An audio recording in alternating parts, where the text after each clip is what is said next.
চলেন আপনাদেরকে আজকে শব্দার্থ খোঁজার একটা মজার গল্প শোনাই। অনেকেই নীলক্ষেতে বা অনেক জায়গায় এই বইটার নাম শুনেছেন, লা নুই বেঙ্গলি।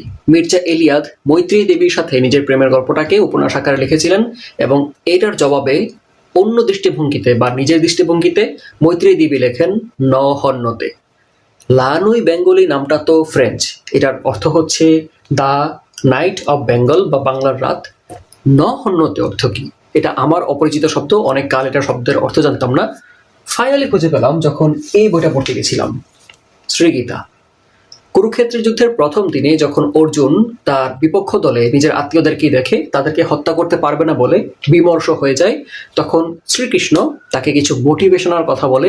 সেগুলোর সংকলন হচ্ছে শ্রীমদ্ ভগবদ গীতা, এবং সেই মোটিভেশনাল কথাগুলোর 20 নম্বর শ্লোকে মানে 20 নম্বর লাইনে একটা লাইন আছে, ন হন্যতে। হন্য মানে শরীরে। এখানে আত্মার কথা বলা হচ্ছে যে আত্মা অবিনাশ।